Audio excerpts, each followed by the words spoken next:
السلام علیکم ورحمۃ اللہ وبرکاتہ۔ ان الحمد للہ نحمده ونستعینه ونستغفره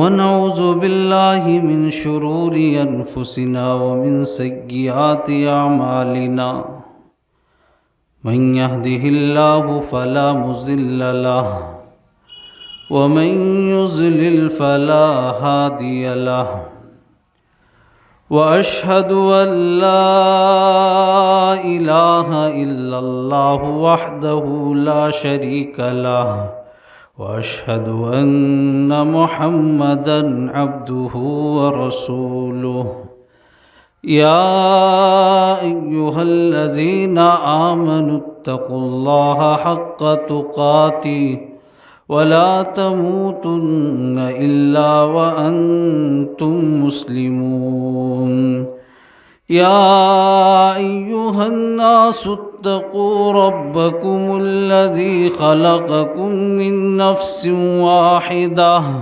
وخلق منها زوجها وبث منهما رجالا كثيرا ونساء واتقوا الله الذي تساءلون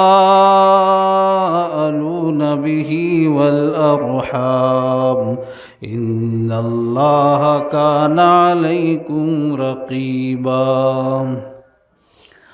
يا أيها الذين آمنوا اتقوا الله وقولوا قولا سديدا يصلح لكم أعمالكم ويغفر لكم ذنوبكم ومن يطع الله ورسوله فقد فاز فوزا عظيما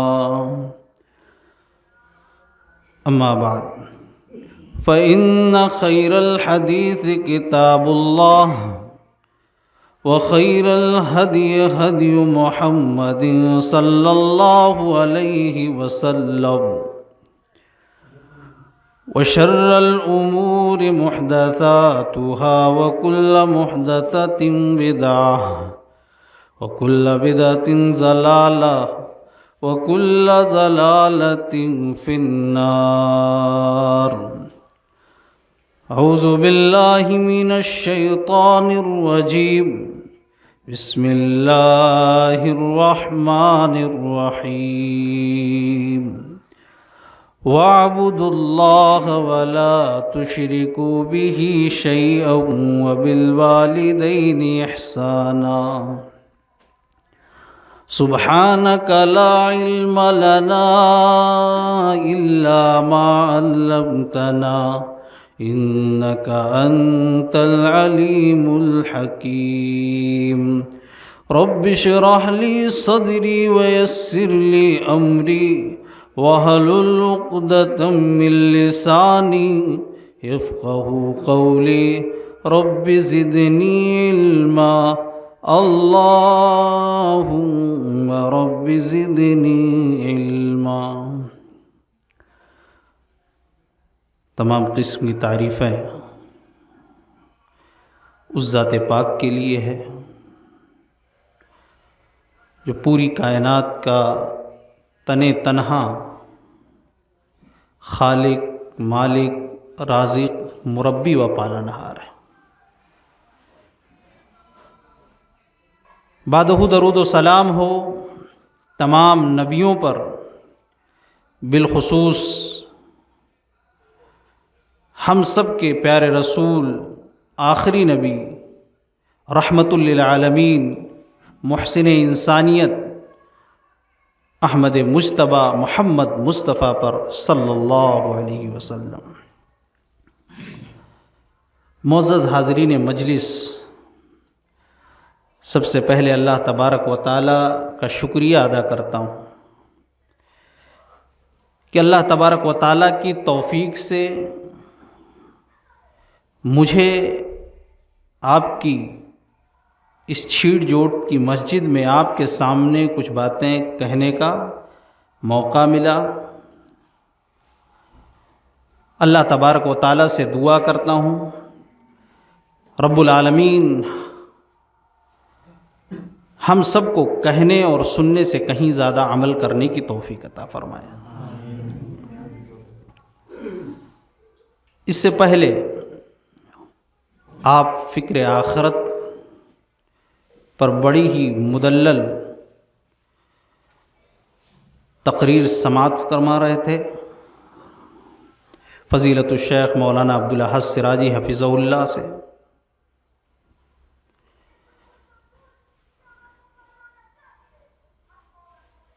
محترم سامعین کرام، واعظ و نصیحت کی مجلسیں ہوتی رہتی ہیں، ہم اور آپ سنتے رہتے ہیں۔ ضرورت یہ ہے کہ ہم اور آپ عملی میدان میں اتریں، جو باتیں سنی جائیں اس پر عمل کرنے کی کوشش کریں۔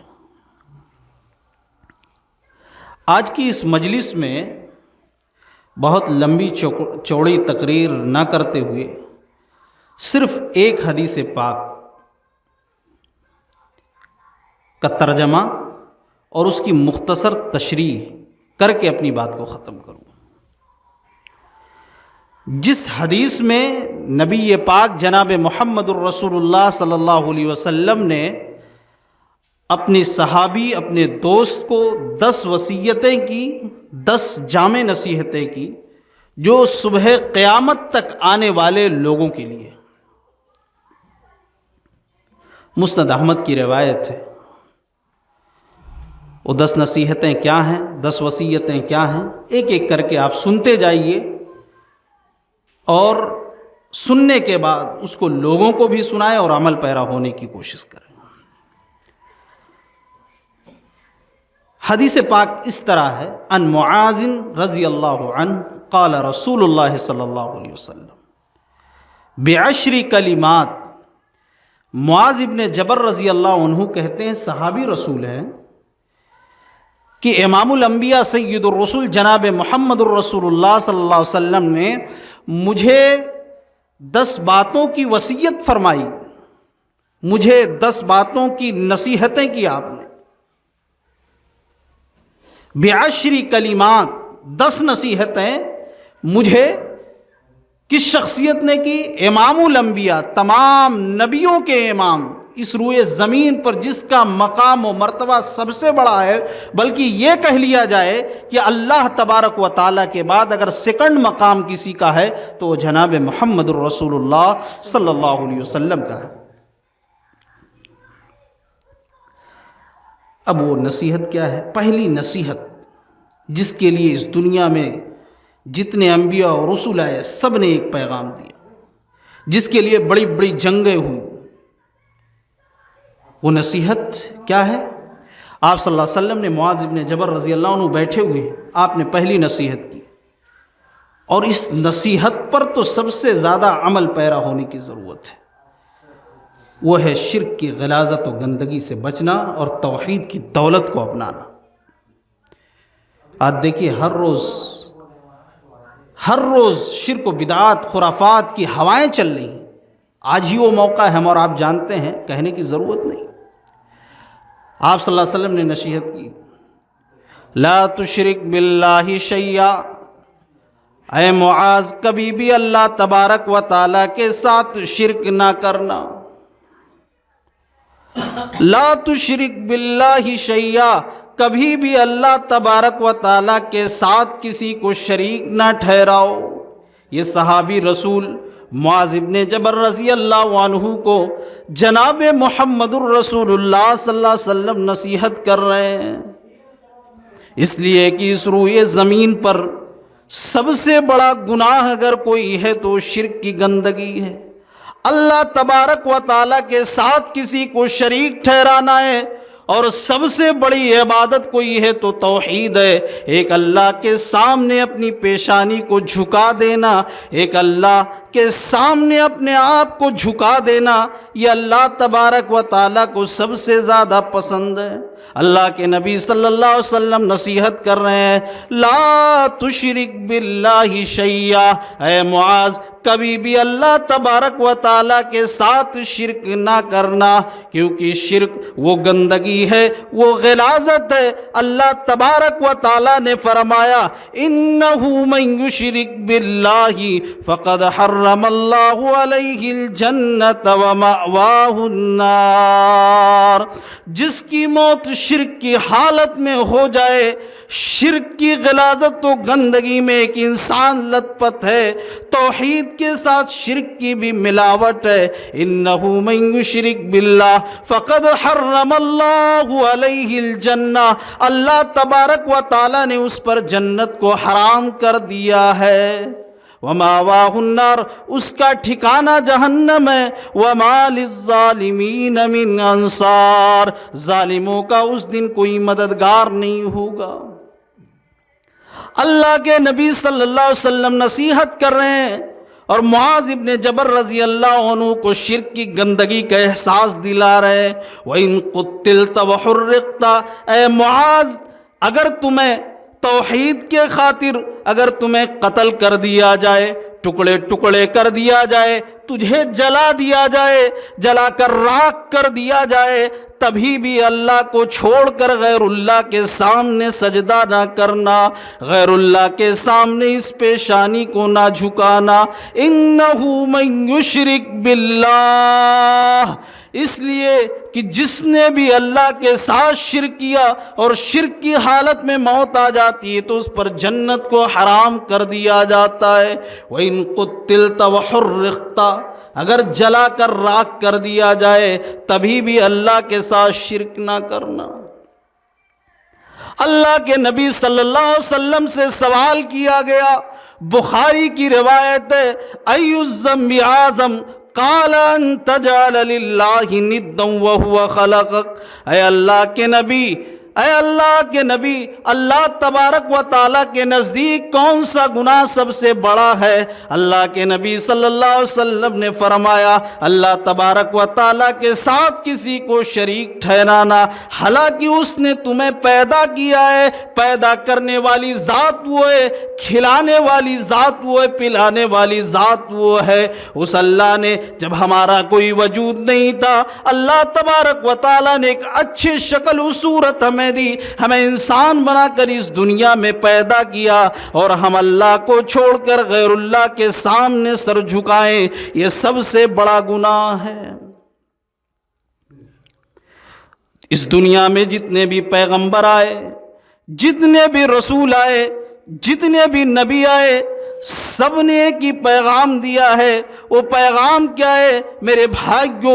اس آیت کریمہ کو بھی سننا پڑے گا۔ وَلَقَدْ بَعَثْنَا فِي كُلِّ أُمَّةٍ رَسُولًا أَنِ اعْبُدُوا اللَّهَ وَاجْتَنِبُوا الطَّاغُوتَ، ہم نے ہر قوم کے اندر ایک رسول بھیجا، ایک ڈرانے والا بنا کر بھیجا، سب نے ایک ہی پیغام دیا، ایک ہی مشن چلایا، أَنِ اعْبُدُوا اللَّهَ، ایک اللہ کی عبادت کرو، ایک اللہ کی پوجا کرو، وَاجْتَنِبُوا الطاغوت، اور طاغوت کی پوجا سے بچو۔ طاغوت کسے کہتے ہیں؟ کل ما عبد من دون اللہ، طاغوت ہر اس چیز کو کہتے جو اللہ کے علاوہ کسی اور کی عبادت کی جائے۔ نبی اکرم جناب محمد الرسول اللہ صلی اللہ علیہ وسلم اپنی امت کو ہر نماز کے بعد یہی تعلیم دیتے رہے، یہی تعلیم دیتے رہے، اللہم لا مانع لما اعطیت ولا معطی لما منعت ولا ينفع ذا الجد منک الجد، اے اللہ تو جس کو کوئی چیز دینا چاہے تو ساری کائنات مل کر چھیننا چاہے تو نہیں چھین سکتی، اے اللہ تو جس سے کوئی چیز سلب کر لے، چھین لے، ساری کائنات مل کر دینا چاہے اسے نہیں دے سکتی۔ یہ عقیدہ تو جناب محمد الرسول اللہ صلی اللہ علیہ وسلم نے ہمیں سکھلایا تھا۔ آج اس نبی کا کلمہ پڑھنے والے کیا اس آیت کریمہ کو، کیا اس نبی کے فرمان کو بھول چکے ہیں میرے بھائیو؟ آج وہ اللہ کے ساتھ نہ جانے کن کن لوگوں کو شریک ٹھہرا رہے ہیں۔ تو پہلی نصیحت، سب سے بڑی دولت، سب سے بڑی نیکی اگر کوئی ہے توحید ہے، سب سے بڑا پاپ اگر کوئی ہے، سب سے بڑا گناہ اگر کوئی ہے تو اللہ کے ساتھ شرک کرنا ہے۔ نبی اکرم جناب محمد الرسول اللہ صلی اللہ علیہ وسلم اپنے صحابی کو کہتے ہیں لا تشرک باللہ شیئا، اللہ کے ساتھ کبھی کسی کو شریک نہ ٹھہرانا۔ وَإِن قُتِلْتَ، اگر تمہیں قتل بھی کر دیا جائے، تمہیں جلا کر راکھ بھی کر دیا جائے، تبھی بھی اللہ کے ساتھ کسی کو شریک نہ ٹھہرانا، اس لیے کہ شرک کی حالت میں اگر موت آ جائے، نبی اکرم جناب محمد الرسول اللہ صلی اللہ علیہ وسلم بھی اگر دعا کر رہے ہیں مغفرت کی، اللہ تبارک و تعالیٰ کہہ رہے ہیں اے نبی ہم آپ کی دعا کو ریجیکٹ کر رہے ہیں، ہم نہیں سنیں گے۔ واقعہ بھی سنا دیتا ہوں، قرآن کا واقعہ۔ ابو طالب کون تھے؟ اللہ کے نبی صلی اللہ علیہ وسلم کے سگے چچا تھے، بڑی قربانیاں تھیں، بھتیجے سے بڑی محبت کرتے، وہ تفصیل میں جانے کا وقت نہیں ہے۔ ابو طالب سے بار بار اللہ کے نبی صلی اللہ علیہ وسلم کلمہ توحید کا اقرار کرنے کا حکم دیتے، دعوت توحید دیتے۔ ابو طالب کہتے نہیں بھتیجے تم اپنا کام کرو، ہمیں اپنے باپ داداؤں کے دین پر قائم رہنا۔ صحیح بخاری کی روایت ہے، ابو طالب کی طبیعت بگڑ چکی ہے، اللہ کے نبی صلی اللہ علیہ وسلم دعوت و تبلیغ باہر کر رہے ہیں گھر سے، کسی نے خبر دی اے اللہ کے نبی آپ کے چچا کی طبیعت بہت زیادہ خراب ہے۔ اللہ کے نبی صلی اللہ علیہ وسلم جلدی آتے ہیں، آپ صلی اللہ علیہ وسلم چچا کے پاس بیٹھ جاتے ہیں، آپ کی آنکھوں میں آنسو ہیں۔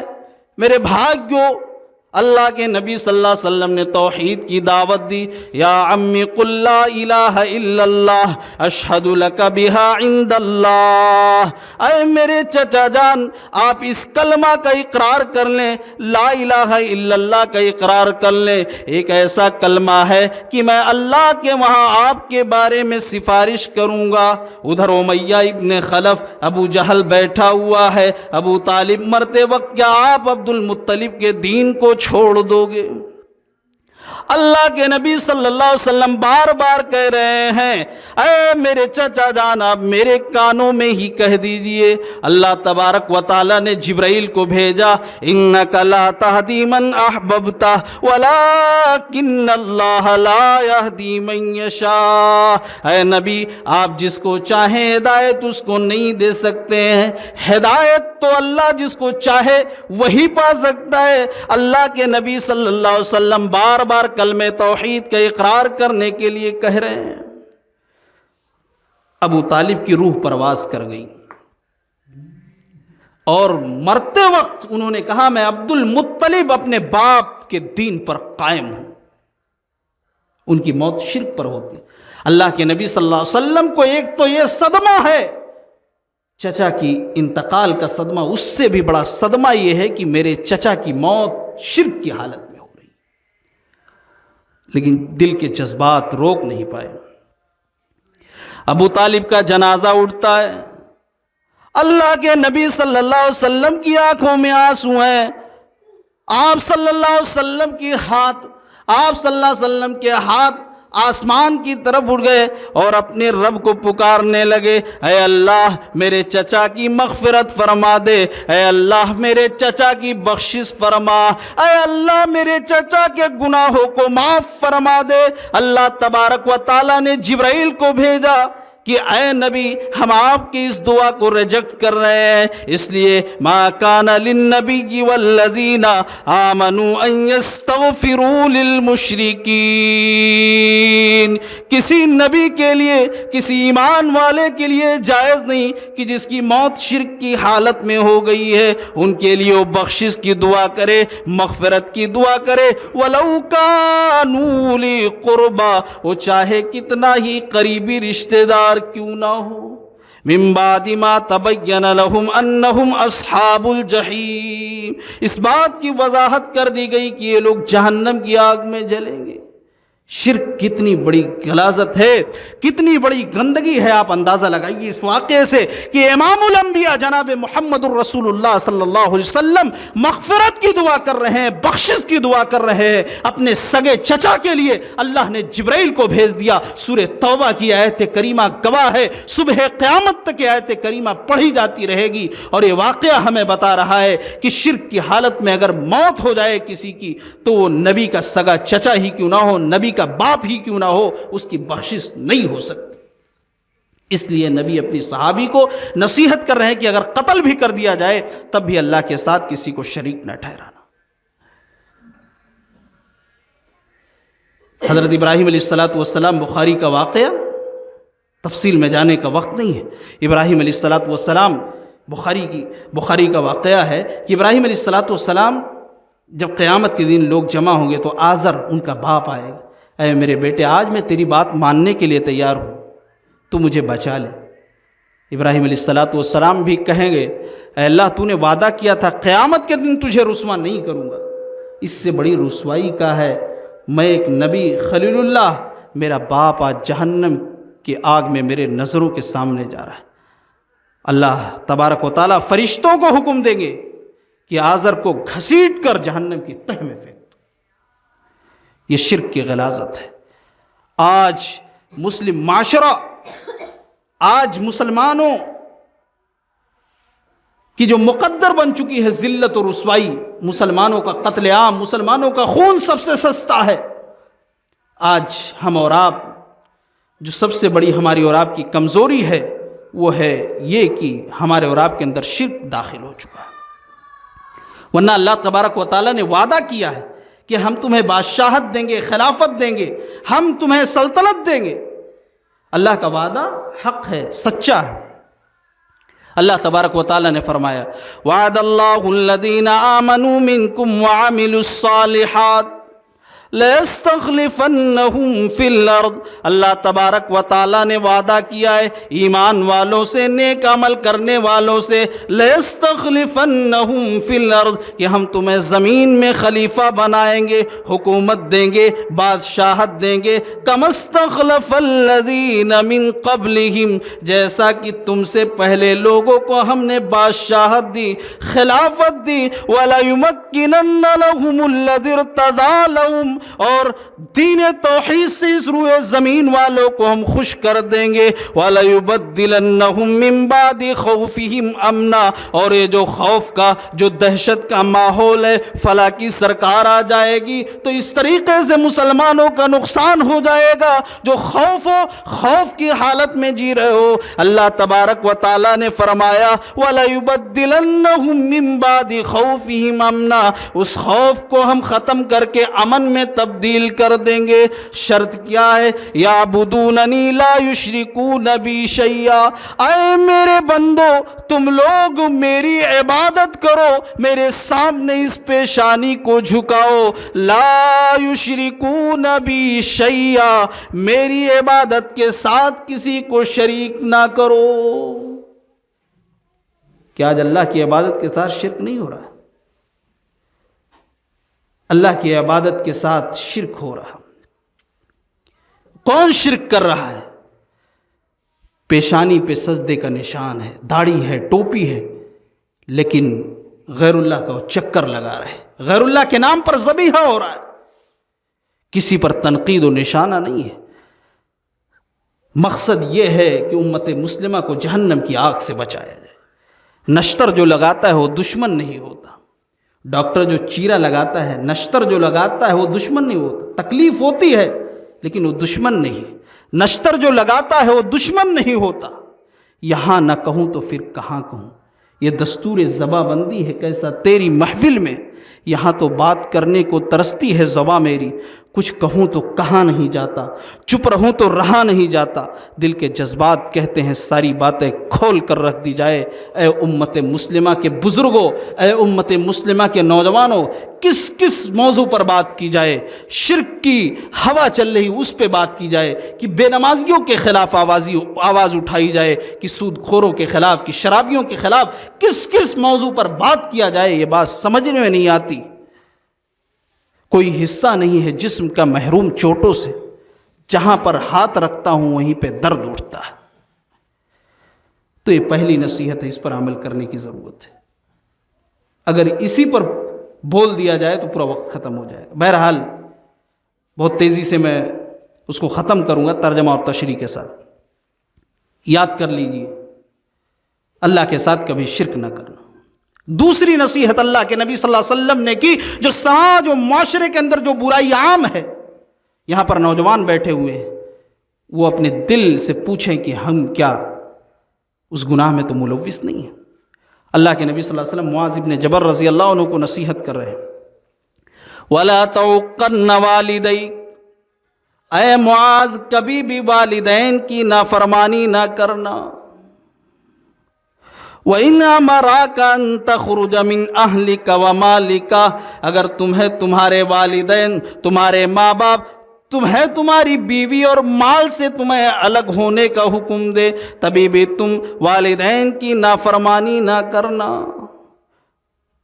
شادیاں ہو رہی ہیں، 2-3 مہینے بعد وہ بیٹا ہی نہیں رہ جاتا، وہ بیوی کا زیادہ خیال لگتا ہے، ماں کا کوئی خیال نہیں ہوتا ہے اس کے اندر۔ حقوق اللہ کے بعد حقوق العباد میں، بندوں کے حقوق میں سب سے بڑا مقام و مرتبہ کسی کا ہے تو والدین کا ہے میرے بھائیوں۔ اللہ تبارک و تعالیٰ نے اپنے حقوق کے ساتھ ماں باپ کے حقوق کو بیان کیا ہے، وَاعْبُدُوا اللَّهَ وَلَا تُشْرِكُوا بِهِ شَيْئًا وَبِالْوَالِدَيْنِ إِحْسَانًا، تم لوگ اللہ کی عبادت کرو، اس کے ساتھ کسی کو شریک نہ ٹھہراؤ، وَبِالْوَالِدَيْنِ إِحْسَانًا، والدین کے ساتھ حسن سلوک کرو۔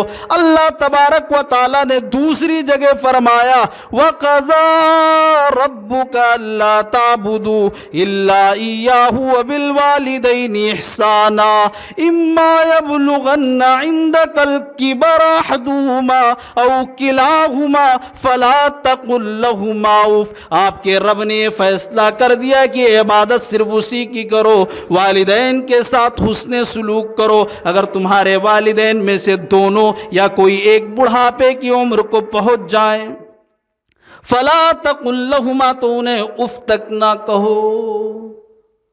اف جانتے ہو کسے کہتے ہیں؟ یہ ادنا گستاخی ہے۔ آپ اپنے بیڈ روم میں ماں کی آواز آتی ہے، بیٹا پانی لاؤ، بیٹے کا نام عبداللہ یا عبد الرحمن ہے، بیٹا عبداللہ پانی لاؤ۔ بیٹا اٹھتا ہے، لیکن نرم گرم بستر چھوڑنے میں اسے تکلیف ہوتی ہے، اٹھتے وقت کہتا ہے کیا ماں نے پہلے نہیں بتایا ورنہ میں پانی رکھ دیتا۔ یہ ادنا گستاخی ہے۔ فلا تقل لهما اف، تم انہیں اف تک نہ کہو۔ ولا تنہرهما وقل لهما قولا کریما، اور انہیں جھڑکو نہ۔ تمہارے والدین جب بوڑھے ہو جائیں گے، ان کی باتیں تمہیں اچھی نہیں لگیں گی، لیکن تم انہیں جھڑکو نہ، ان کے سامنے ادب و احترام کے ساتھ پیش آؤ۔ واخفض لهما جناح الذل من الرحمہ وقل رب ارحمهما كما ربياني صغيرا، اور تم اپنے ماں باپ کی حفاظت اس طرح کرو، تم اپنے بازوؤں کو جھکا دو۔ ایک پرندہ جس طرح اپنے بچوں کی حفاظت کرتا ہے، تم اپنے والدین جو بوڑھے ہو چکے ہیں ان کی حفاظت کرو۔ اللہ تبارک و تعالی نے دعا سکھلائی، رب ارحمہما کما ربیانی صغیرا، اس دعا کو پڑھا کرو۔ اے اللہ، اے پالنے والے، اے پروردگار، تو ہمارے ان والدین پر، بوڑھے والدین پر رحم و کرم کا معاملہ کر، جیسا انہوں نے بچپن میں ہمارے اوپر رحم و کرم کا معاملہ کیا۔ تو آپ صلی اللہ علیہ وسلم نے نصیحت کی، وَلَا تَعُقَّنَّ وَالِدَيْكَ، والدین کی نافرمانی ہے معاذ کبھی بھی نہ کرنا، کبھی بھی۔ والدین کی نافرمانی یہ کبیرہ گناہوں میں سے ایک ہے، اور یہ انسان کو جہنم میں لے جانے والا گناہ ہے۔ جن کے والدین زندہ ہیں وہ اپنے والدین کی قدر کریں، اور جن کے والدین اس دنیا سے جا چکے ہیں ان کے لیے مغفرت اور بخشش کی دعا کریں، ان کی طرف سے صدقہ و خیرات کریں۔ والدین کا مقام و مرتبہ کتنا بڑا ہے۔ عبداللہ ابن عمر صحابی رسول ہیں، وہ کہتے ہیں ایک شخص اللہ کے نبی صلی اللہ علیہ وسلم کے پاس آتا ہے، اے اللہ کے نبی میں جہاد کرنا چاہتا ہوں، میں اللہ کی راہ میں لڑنا چاہتا ہوں۔ اللہ کے نبی صلی اللہ علیہ وسلم سوال کرتے ہیں کیا تمہارے بوڑھے والدین زندہ ہیں؟ اس نے کہا نعم ہاں زندہ ہے۔ اللہ کے نبی فرماتے ففیہما فجاہد، جا انہی کی خدمت کر، یہی تیرے لیے جہاد ہے۔ میرے بھائیوں، والدین کی نافرمانی یہ بہت بڑا گناہ ہے۔ اللہ کے نبی صلی اللہ علیہ وسلم فرماتے رضا الرب تبارک و تعالی فی رضا الوالدین، رب تبارک و تعالیٰ کی خوشی والدین کی خوشی میں ہے۔ اگر والدین ناراض ہیں، آپ تہجد گزار ہیں، آپ صدقہ و خیرات کر رہے ہیں، روزہ رکھ رہے ہیں، آپ کا رب آپ سے خوش نہیں ہو سکتا ہے۔ صحیح ابن حبان کی روایت ہے، اللہ کے نبی صلی اللہ علیہ وسلم کے پاس ایک شخص آتا ہے، اے اللہ کے نبی میں گواہی دیتا ہوں کہ اللہ کے علاوہ کوئی گردن جھکانے کے لائق نہیں ہے، یہ پیشانی جھکے گی تو اللہ کے سامنے جھکے گی، اور اے نبی آپ اللہ کے سچے رسول ہیں، میں 5 وقت کی نمازیں پڑھوں گا، روزے رکھوں گا، صدقہ و خیرات کروں گا۔ وہ شخص جانے لگا، اللہ کے نبی صلی اللہ علیہ وسلم نے فرمایا من مات علی ھذا کان مع النبیین، اگر اس کی موت اس حالت میں آئی جو یہ کہہ رہا ہے تو نبیوں کے ساتھ ہوگا، صدیقین کے ساتھ ہوگا، شہداء کے ساتھ ہوگا۔ لیکن شرط یہ ہے ما لم یعق والدیہ، والدین کا وہ نافرمان نہ ہو۔ معلوم یہ ہوا اس حدیث پاک سے کہ والدین کا اگر کوئی نافرمان ہے، اس کی نمازیں بیکار ہو سکتی ہیں، اس کے روزے بیکار ہو سکتے ہیں، اس کی نیکیاں برباد ہو سکتی ہیں۔ آج یہ بیماریاں سماج و معاشرے کے اندر عام ہیں، بوڑھے والدین کی خبرگیری کے لیے ان کے نوجوان بیٹے تیار نہیں ہیں۔ واقعات بھرے پڑے ہوئے ہیں۔ آپ جان لیجئے کہ والدین کا نافرمان یہ جنت میں داخل نہیں ہوگا۔ اللہ کے نبی صلی اللہ علیہ وسلم نے فرمایا ثلاثۃ لا يدخلون الجنہ، 3 قسم کے لوگ جنت میں داخل نہیں ہوں گے۔ العاق لوالدیہ، والدین کا نافرمان جنت میں داخل نہیں ہوگا۔ والدیوس، دیوس جنت میں داخل نہیں ہوگا۔ دیوس اس شخص کو کہتے ہیں جس کے گھر میں بدکاریاں ہو رہی ہوں، وہ نظروں کے سامنے دیکھ رہا ہو، اسے روک نہیں رہا ہو، دیوس وہ جنت میں داخل نہیں ہوگا۔ والرجلہ، اور وہ عورت جو اپنے وضع قطع کو مردوں کی طرح بناتی وہ بھی جنت میں داخل نہیں ہوگی۔ والدین کا نافرمان جنت میں داخل نہیں ہوگا۔ میرے بھائی، امام اصبہانی ایک روایت کو نقل کیا، علامہ البانی نے موقوف حسن کہا ہے، صحیح ہونے کا حکم لگایا ہے، آپ کو دنیا میں بھی اس کی سزا مل سکتی ہے۔ عوام بن حوشب راوی حدیث کہتے ہیں میں ایک محلے میں گیا، وہاں پر قبرستان تھا، عصر کے بعد کا وقت آیا۔ وہ کہتے ہیں میں نے اپنے نظروں سے دیکھا وہاں پر قبرستان سے قبر پھٹتی ہے، اس سے ایک انسان کا سر جو ہوتا ہے گدھے جیسا ہوتا ہے، چہرہ آدھا جسم گدھے جیسا ہوتا ہے، وہ گدھے کی چیخ نکالتا ہے، پھر وہ قبر کے اندر چلا جاتا ہے۔ وہاں پر ایک بڑھیا اون بن رہی ہے، ایک اور عورت ہے۔ میں نے سوال کیا کہ معذرہ کس کی قبر ہے؟ بتایا جاتا ہے کہ بڑھیا اس کی ماں ہے۔ وہ عورت بتاتی ہے وہ بڑھیا جو اون بن رہی ہے، جو دھاگا بن رہی ہے، اس کی ماں ہے۔ معاملہ بتایا جاتا ہے کہ یہ جو مرنے والا وہ شرابی تھا، روزانہ شراب پی کر آیا کرتا تھا، اپنی والدہ کو تکلیف دیا کرتا تھا۔ وہ بوڑھی ماں کہتی بیٹا شراب نہ پیا کر، شراب نہ پیا کر۔ ایک دن شراب کی حالت میں آتا ہے، بوڑھی ماں کہتی ہے بیٹے تو شراب کو کیوں پی لیتا ہے، شراب کو چھوڑ دے۔ وہ نوجوان شخص کہتا ہے کیا تو گدھے جیسی آواز نکالتی رہتی ہے، شراب نہ پیا کر، شراب نہ پیا کر۔ کچھ دنوں بعد اس آدمی کا انتقال ہو جاتا ہے۔ میرے بھائیوں، یہ معاملہ اس وقت سے شروع ہوتا ہے اور وہ شروع رہتا ہے۔ عوام بن حوشب راوی حدیث ہے، امام اصبہانی نے اس کو نقل کیا ہے۔ تو والدین کی نافرمانی اگر ہم اور آپ کریں گے دنیا میں بھی ہم اور آپ ذلیل و رسوا ہوں گے. والدین، بوڑھے والدین کی دعا لیجئے، انشاءاللہ ہمیشہ کامیاب رہیں گے. والدین کی دعا اگر ساتھ ہے انشاءاللہ آپ کی دنیا بھی کامیاب ہوگی، دنیا میں بھی اور آخرت میں بھی. یہ دوسری نصیحت. تیسری نصیحت اللہ کے نبی صلی اللہ علیہ وسلم نے کی. وقت ختم ہو رہا ہے. اللہ کے نبی صلی اللہ علیہ وسلم نے تیسری نصیحت کی جس سے ہم اور آپ غافل ہیں. مولانا نے اس پر تھوڑی سی روشنی ڈالی.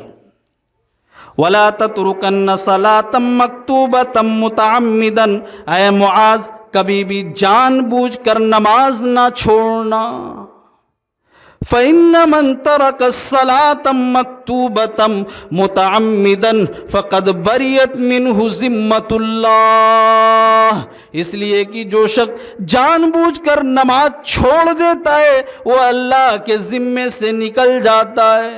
پھر دشمن اس کا خون بہائے، اس کا قتل عام کرے، اللہ کی مدد اس پر نہیں آتی ہے. بچپن سے لے کر آج 30 کے قریب عمر ہماری پہنچ رہی ہے. امام کعبہ رمضان المبارک کے مہینے میں پوری امت کے لیے، پوری دنیا کے مسلمانوں کے لیے دعا کرتے ہیں، اے اللہ دنیا کے تمام مسلمانوں کی حفاظت فرما. لیکن ہماری دعا، امام کعبہ کی دعا بھی قابل قبول نہیں ہو رہی ہے. مسلمان ذلت و رسوائی کے گڈھے میں اور زیادہ جا رہا ہے. مسلمانوں کا خون عام ہے. ابھی تریپورہ کے اندر میرے بھائی جو مسلمانوں کے ساتھ ہوا وہ ہم سے چھپے ہوئے نہیں ہیں. فقد بریت منہ ذمۃ اللہ، جو شخص جان بوجھ کر ایک وقت کی نماز چھوڑ دیتا ہے وہ اللہ کے ذمے سے نکل جاتا ہے. اللہ کے نبی صلی اللہ علیہ وسلم، میرے بھائیو یہاں پر نماز کے ٹاپک پہ بات کرنے کا وقت نہیں ہے. اللہ کے نبی صلی اللہ علیہ وسلم آپ مرض الموت میں ہیں، آپ جملے کہہ رہے ہیں لا الہ الا اللہ ان للموت لسکرات، اللہ کے علاوہ کوئی معبود نہیں، بے شک موت کی سختیاں ہوتی ہیں. اللہ کے نبی صلی اللہ علیہ وسلم کی آواز دھیمی ہو جاتی ہے. آپ کو جملے کہہ رہے ہیں. وہ جملے اما عائشہ بیان کرتی ہو. جملے کیا تھے؟ الصلاۃ وما ملکت ایمانکم، اے میری امت کے لوگوں نماز کا خیال رکھنا اور غلاموں کا خیال رکھنا، جو تمہارے ماتحت کام کرنے والے ان لوگوں کا بھی خیال رکھنا. الصلاۃ، نماز کا خیال رکھنا، نماز کا خیال رکھنا. آپ صلی اللہ علیہ وسلم کی آخری نصیحت، آخری جملہ. آج دعویٰ ہے کہ ہم سے زیادہ نبی کو کوئی نہیں مانتا، ہم سے زیادہ رسول کو کوئی نہیں مانتا. اذان ہو رہی ہے، جماعت ہو رہی ہے، جلوس غوث اعظم نکل رہا ہے، کوئی فرق مسلمانوں کو نہیں پڑ رہا. یہی دین ہے، یہی نبی کی نصیحت ہے. ہم اور آپ خود نمازی بنے، اپنے بچوں کو نمازی بنائیں. عمر بن عبدالعزیز جیسا باپ بننے کی کوشش کریں. عمر بن عبدالعزیز، ان کا بیٹا کہیں دور تعلیم حاصل کر رہا تھا، اس نے حجامت کروائی، بال کو کٹنگ کروایا. اس کی عصر کی نماز جماعت سے چھوٹ جاتی ہے. عصر کی نماز جماعت چھوٹنے کے بعد اس نے تنہا پڑھی. استاد محترم نے خط لکھا کہ آپ کے بیٹے کی نماز آج عصر کی نماز جماعت سے چھوٹ گئی ہے. عمر بن عبدالعزیز نے خط کا جواب دیا اور ایک درہ بھجوایا. کہا میرے بیٹے کو اس درے سے پیٹتے رہنا جب تک کہ وہ ٹوٹ نہ جائے. اس نے عصر کی نماز جماعت سے آج کیوں نہیں پڑھی؟ یہ عمر بن عبدالعزیز ہیں، مشہور خلیفہ ہیں. میرے بھائیوں یہ بھی تو باپ ہیں. ہم اور آپ کتنی نمازوں کے لیے اپنے بیٹوں کو کتنی سزا دیتے، غور کرنے کا مقام ہے. اللہ کے نبی صلی اللہ علیہ وسلم فرماتے ہیں کہ جان بوجھ کر نماز چھوڑ دینے سے وہ شخص اللہ کے ذمے سے نکل جاتا ہے. تیسری نصیحت. چوتھی نصیحت اللہ کے نبی صلی اللہ علیہ وسلم کر رہے ہیں، وہ برائی بھی آج عام ہے. وہ نصیحت کیا ہے؟ اللہ کے نبی صلی اللہ علیہ وسلم نے کہا ہے معاذ وَلَا تَشْرَبَنَّ خَمْرًا، اے معاذ کبھی بھی شراب نہ پینا. وَلَا تَشْرَبَنَّ خَمْرًا، کبھی بھی شراب نہ پینا. فَإِنَّهُ رَأْسُ كُلِّ فَاحِشَةٍ، اس لیے کہ شراب یہ تمام بے حیوں کی جڑ ہے. اسما بنت یزید رضی اللہ عنہا بیان کرتی ہیں اللہ کے نبی صلی اللہ علیہ وسلم فرماتے ہیں جو ایک مرتبہ شراب کے جام کو پی لیتا ہے، شراب کو نوش کر لیتا ہے، اس کی نماز 40 دنوں تک اس کی کوئی بھی عبادت قبول نہیں کی جاتی، 40 راتوں تک اللہ تبارک و تعالیٰ اس سے خوش نہیں ہوتا۔ اگر اس دوران اسے موت آ جائے تو کافر کی موت ہوگی، اگر وہ دوبارہ شراب کو پی لیتا ہے تو اسے طینۃ الخبال پلایا جائے گا۔ اللہ کے نبی صلی اللہ علیہ وسلم سے سوال کیا گیا، اے اللہ کے نبی طینۃ الخبال کیا ہے؟ اللہ کے نبی فرماتے ہیں طینۃ الخبال وہ چیز ہے جہنمی جب جلیں گے تو ان کے جلنے سے جو پیپ اور خون نکلے گا وہ شرابیوں کو پلایا جائے گا۔ یہ شراب کی لعنت ہے۔ اللہ کے نبی کہہ رہے کبھی بھی شراب نہ پینا۔ کیا شراب کے اڈوں پر ابھی بھی مسلمان آپ کو نہیں ملے گا؟ شراب تمام بے حیوں کی جڑ ہے۔ ایک واقعہ سنا دیتا ہوں، آپ سمجھ لیجئے کہ تمام شراب کتنی بری چیز ہے۔ فَإِنَّهُ رَأْسُ كُلِّ فَاحِشَةٍ۔ سنن نسائی کی روایت، حضرت عثمان غنی رضی اللہ عنہ کے زمانے میں ایک شخص بہت نیک انسان تھے، سنن نسائی کی صحیح روایت ہے۔ ایک فاحشہ عورت تھی، مالدار تھی، امیر تھی۔ اس نے اپنی خادمہ کو بھیجا کہ جاؤ فلاں بہت بزرگ اور نیک ہے، ان کو بلا کر لاؤ، بولو فلاں کے معاملے میں آپ کو فیصلہ کرنا ہے، گواہی دینی ہے۔ وہ خادمہ آتی ہے، وہ بیچارے چلے جاتے ہیں۔ دروازے کے اندر انٹری ہوتی ہے، دروازہ گھر بھی بڑا ہے، دروازہ بند ہوتا ہے، دوسرا دروازہ بند ہوتا ہے، تیسرا بند ہوتا ہے۔ آگے جب جاتے وہ نیک انسان جب جاتے ہیں، اللہ کے ولی ہیں، اللہ والے ہیں، وہ فاحشہ عورت بیٹھی ہوئی ہے، میز رکھا ہوا اسی طریقے سے، وہاں پر تلوار رکھی ہوئی ہے، شراب کا بھی باٹل رکھا ہوا ہے، ایک بچہ بھی ہے۔ اس فاحشہ عورت نے کہا یا تو معزز حاضرین مجلس، اللہ کے نبی صلی اللہ علیہ وسلم نے فرمایا فَإِنَّهُ رَأْسُ كُلِّ فَاحِشَةٍ کہ تمام شراب یہ تمام بے حیوں کی جڑ ہے۔ تو وہ عورت بیٹھی ہوئی ہے، تلوار رکھی ہے، شراب کی بوتل ہے، ایک ننھا سا چھوٹا بچہ ہے۔ وہ عورت کہتی ہے کہ یا تو میرے ساتھ زنا کرو یا اس بچے کو قتل کرو یا شراب کی بوتل پیو، شراب کا جام تمہیں پینا پڑے گا۔ اگر تم ایسا نہیں کرو گے، تم ہمارے گرفت میں ہو، میں تمہیں پھنسا دوں گی جال سازی میں کہ تم میرے عزت و آبرو کو لوٹنے کے لیے آئے تھے۔ بعض عورتیں بڑی مکار ہویا کرتی ہیں۔ وہ نیک انسان تھے، وہ ڈر گئے کہ دنیا کیا کہے گی۔ انہوں نے سوچا یہ بچے کو قتل کرنا یہ بہت بڑا گناہ ہے، زنا کرنا۔ اللہ تبارک و تعالیٰ نے فرمایا وَلَا تَقْرَبُوا الزِّنَا، زنا کے قریب مت جاؤ۔ زنا بھی بہت بڑا گناہ ہے۔ شراب ہی کو انہوں نے ہلکا سمجھا، شراب کے جام کو پی لیا۔ شراب کے جام کو جب پیتے ہیں تو مست ہو جاتے ہیں، بے ہوشی کی حالت میں ہونے لگتے ہیں، کہتے ہیں اور لاؤ اور لاؤ۔ وہ جب شراب کی حالت میں مست ہو جاتے ہیں، میرے بھائیوں سنن نسائی کی روایت ہے، جب ہوش ختم ہو جاتی ہے وہ اس تلوار سے اس بچے کو قتل بھی کرتے ہیں، اور اس زانیہ عورت سے اس زانیہ عورت سے زنا بھی کر بیٹھتے ہیں۔ میرے بھائیوں، اللہ کے نبی صلی اللہ علیہ وسلم نے فرمایا فَإِنَّهُ رَأْسُ كُلِّ فَاحِشَةٍ، شراب تمام بے حیوں کی جڑ ہے، اور اللہ تبارک و تعالی شرابیوں کی طرف نظر رحمت سے دیکھنا بھی گوارا قیامت کے دن نہیں کرے گا۔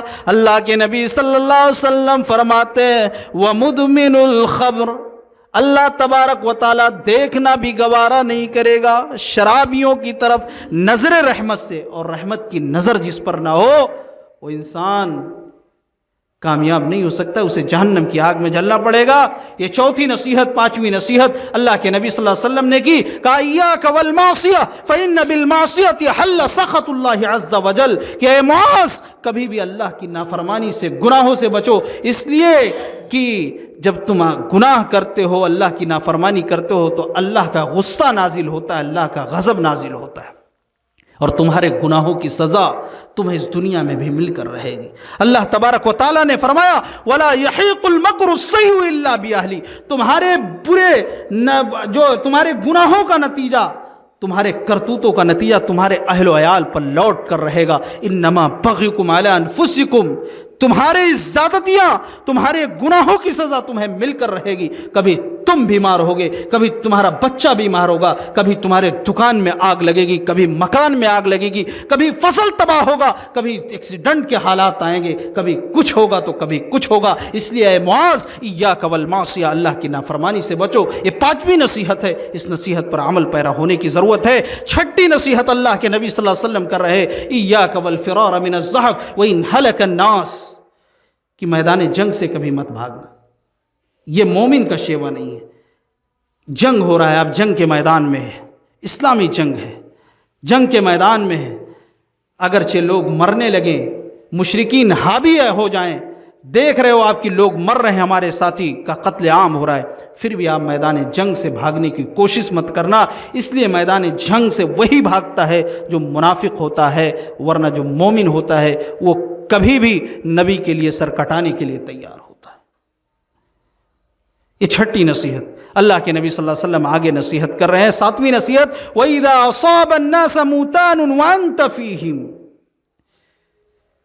کہ کسی جگہ اگر وبا پھیل جائے، کوئی بیماری پھیل جائے تو وہاں سے تم بھاگو مت۔ یہ اسلام کا دستور یاد رکھیے۔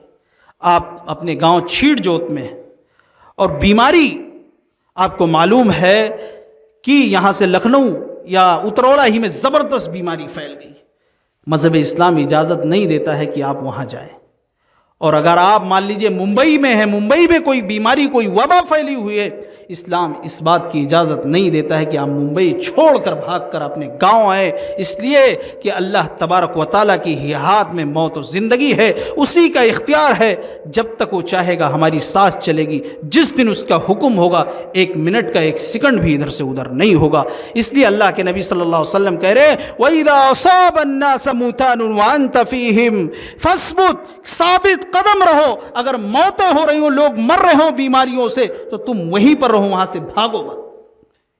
یہ 7ویں نصیحت اللہ کے نبی صلی اللہ علیہ وسلم کر رہے ہیں۔ 8ویں نصیحت وَأَنفِقْ عَلَىٰ عِيَالِكَ مِن طَوْلِكَ، اور کہہ رہے ہیں کہ اپنے اہل و عیال پر خرچ کرو، اس میں بخیلی مت کرو، کنجوسی مت کرو۔ اس لیے کنجوسی یہ بہت بری چیز ہے۔ اللہ تبارک و تعالیٰ نے فرمایا وَمَن يُوقَ شُحَّ نَفْسِهِ فَأُولَٰئِكَ هُمُ الْمُفْلِحُونَ، جو شخص بخیلی سے بچا لیا گیا، کنجوسی سے بچا لیا گیا، وہ کامیاب ہو گیا۔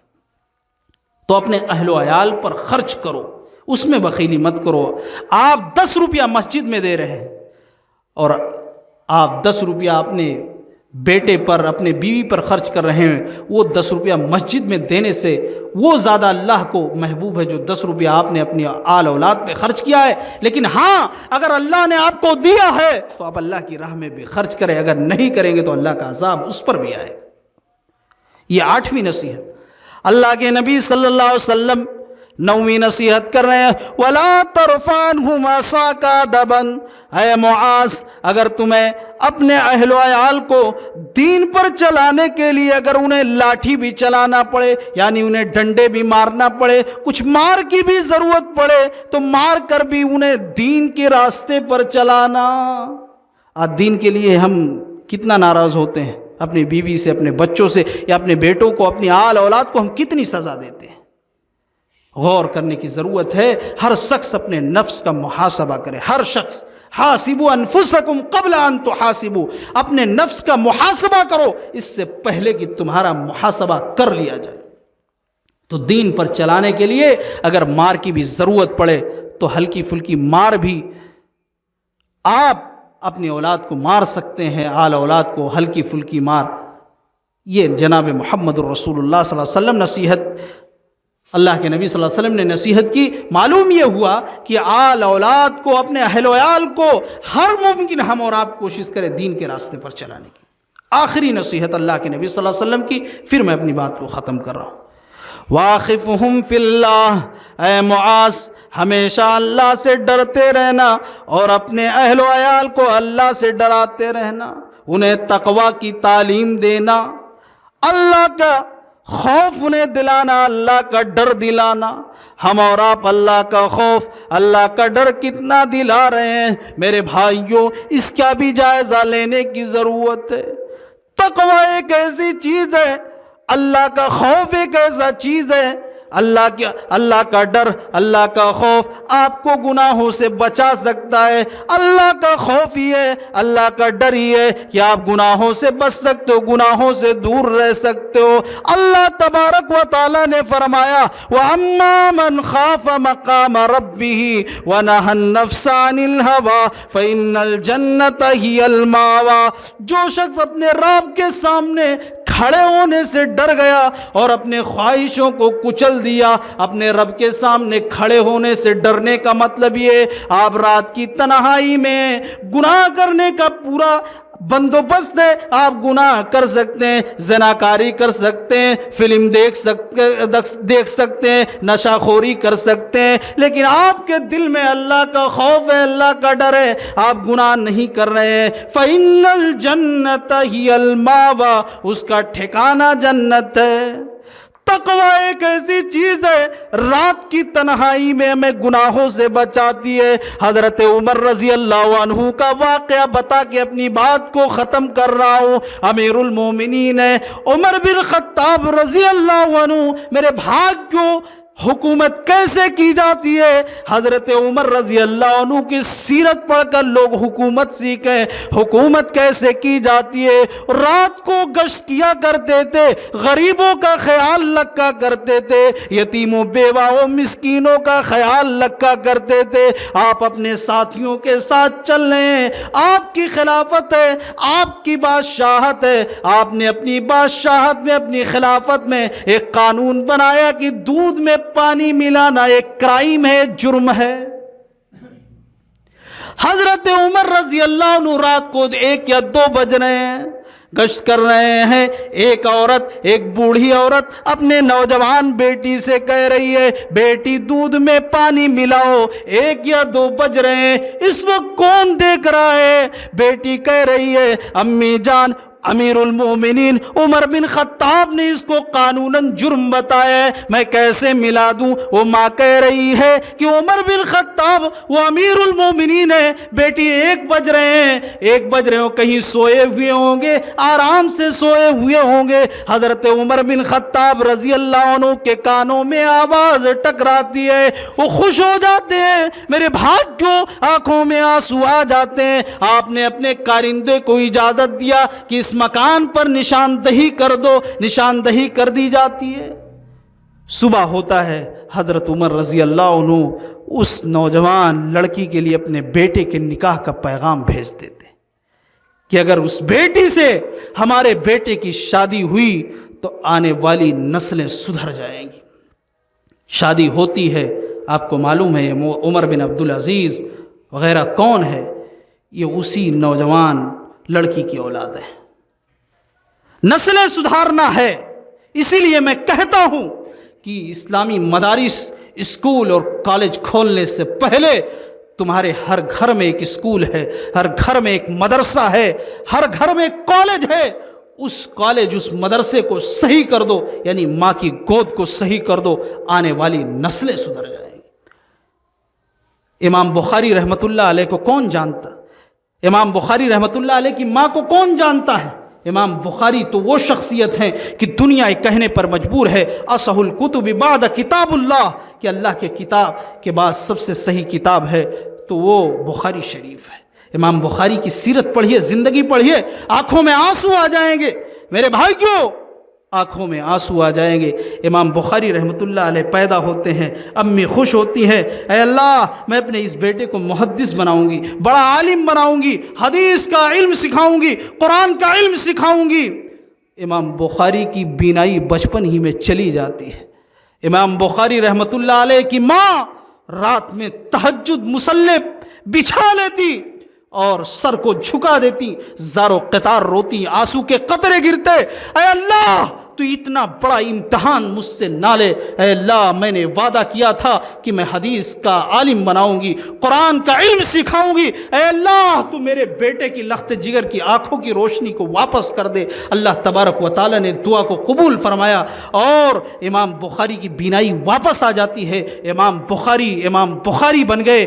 یہ ماں کا کردار ہے میرے بھائیوں، اس لیے ضرورت اس بات کی ہے کہ اپنے گھر کے اندر ہم تقویٰ کی تعلیم دیں، اللہ کا ڈر اور خوف اپنے اہل و عیال کے اندر پیدا کریں۔ اگر اللہ کا ڈر، اللہ کا خوف اگر ہمارے اہل و عیال کے دل میں اور ہمارے اندر پیدا ہو گیا، انشاءاللہ ہم گناہوں سے بہت دور رہیں گے، شیطان ہمیں دھوکہ نہیں دے سکتا ہے۔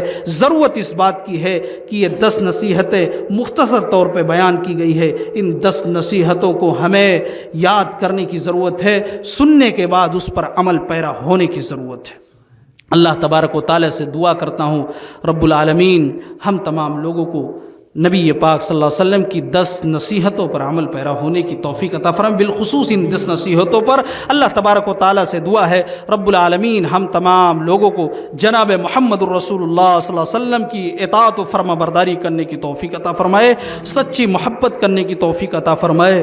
اللہ تبارک و تعالیٰ سے دعا کرتا ہوں رب العالمین ہم میں سے بہت سے لوگ ایسے ہیں جو بیمار ہیں، اے اللہ تو ان کو شفائے کاملہ عاجلہ عطا فرما۔ بہت سے ایسے لوگ ہیں اس گاؤں کے اندر جو دنیا سے جا چکے ہیں، اے اللہ تو ان کے قبروں کو نور سے بھر دے، ان کو کروٹ کروٹ جنت الفردوس عطا فرما۔ اے اللہ تو ان کے بشری خطاؤں لغزشوں کو معاف کر دے، تو ہی غفور الرحیم ہے۔ اللہ تبارک و تعالیٰ سے دعا کرتا ہوں یہاں پر چند نوجوان ہیں جو ابھی ممبئی اور باہر سعودیہ وغیرہ سے کچھ لوگ آئے ہیں، رب العالمین سے دعا کرتا ہوں رب العالمین تو یہ جو رزق حلال کے لیے جو باہر جاتے ہیں اپنے والدین کو چھوڑ کر، اے اللہ اپنے گاؤں کو آبائی وطن کو چھوڑ کر جاتے ہیں، اے اللہ تو ان کو رزق حلال نصیب فرما، ان کے روزی میں کشادگی عطا فرما، ان کو صحت و عافیت دے۔ اے اللہ تو ہمارے نوجوانوں کو ہر بلاؤں ہر مصیبت سے وہ جب باہر رہیں اللہ تو انہیں محفوظ فرما۔ اے اللہ ہم لوگوں کو جب تک زندہ رکھ اسلام پر، اے اللہ تو خاتمہ بالخیر عطا فرما، ہماری اور آپ کی موت آئے تو لا الہ الا اللہ زبان سے جاری اور ساری ہو۔ آمین وآخر دعوانا ان الحمد للہ رب العالمین، والسلام علیکم ورحمۃ اللہ وبرکاتہ۔